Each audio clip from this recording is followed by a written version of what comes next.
আসসালামু আলাইকুম, আশা করি আপনি সবাই ভালো আছেন। আজকে আমি খিজির সাধনা নিয়ে আসলাম। এই যে খিজির সাধনা, হজরত খিজির সাধনা, অসাধ্যকে সাধন করা। এটা যার কাছে আয়ত্ত থাকবে সে পানির ভিতরে অনেক কাজ করে দেখাইতে পারবে, তারপর সে অসাধ্যকে সাধন করে দিতে পারবে। মনে করেন যে সকল দেবতা তার কথা মতন চলবে তখন। কেন খিজির হচ্ছে পানির মালিক। পানির মালিকের সাথে হাত করতে বলে তো তারা মনে করেন যে অসাধ্যকে সাধনই হয়ে গেল।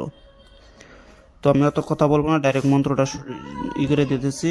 তার আগে একটা কথা বলে নিই যে আমার কবিরাজ মনির হোসেন চ্যানেলের ভিতরে আমি ডিম দিয়ে গণনা করার পদ্ধতিটা আমি শিখিয়ে দিছি, দেখাই দিছি কীভাবে ডিম দিয়ে গণনা করে। আপনারা সেই ভিডিওটা যা দেখে আসবেন, সেই ভিডিওটা দেখে আসবেন কীভাবে ডিম দিয়ে গণনা করে, এটা সম্পূর্ণ দেখাই দিচ্ছি। আপনারা দেখলে বুঝতে পারবেন যে আসলে ডিম দিয়ে গণনা হয় কি না হয়।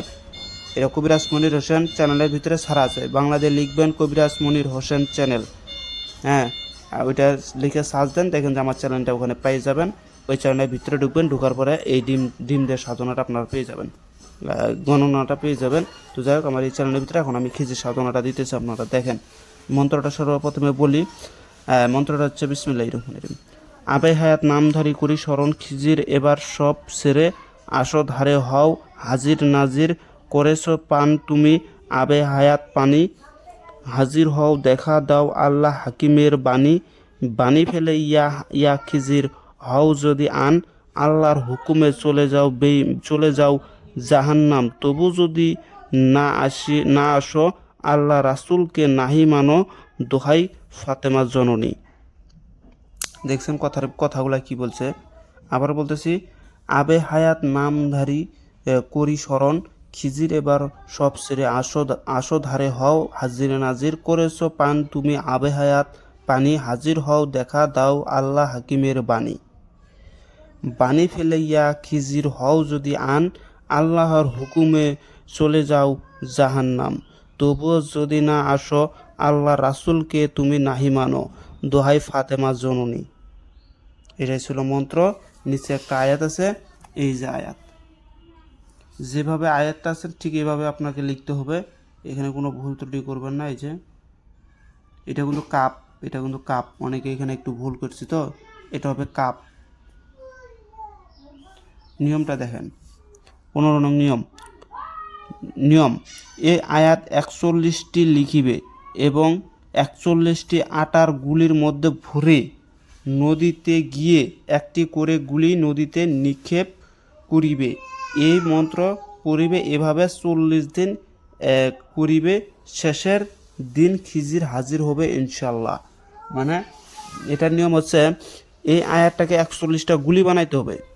41টা গুলি মানে 41 বার আয়াত লিখে 41টা মাটি, এই যে কিবা আটার গুলির ভিতরে ভরবেন, ভইরা প্রত্যেক দিন একদিন করে নদীতে যাবেন, গিয়ে একটি করে গুলি নদীতে নিক্ষেপ করবেন আর এই মন্ত্রটা পড়বেন।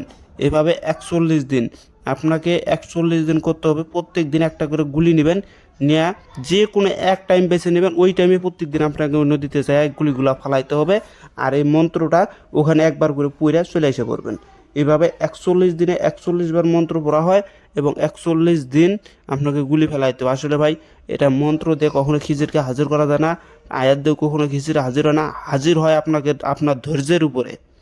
যদি আপনার ধৈর্য ভালো থাকে তাহলে হাজির হয়। এখন আপনারা বলতে পারেন যে 41 বার মন্ত্র পড়ে খিজির হাজির হবে। আসলে ভাই, 41 বার মন্ত্র পড়ে 1000 বার পড়লেও খিজির হাজির হয় না। খিজির হাজির হবে ধৈর্য এবং বিশ্বাস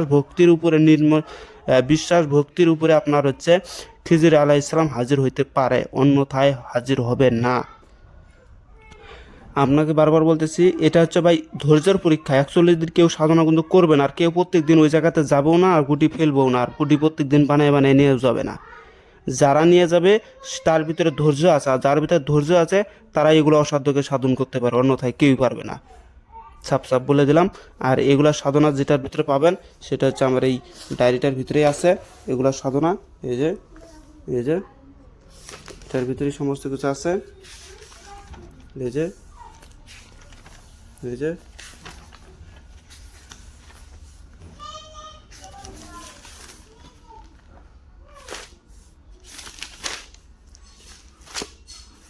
তো যাই হোক, এই ছিল আজকের ভিডিওটা যদি ভালো লাগে অবশ্যই লাইক কমেন্ট শেয়ার করে পাশে থাকবেন। ধন্যবাদ।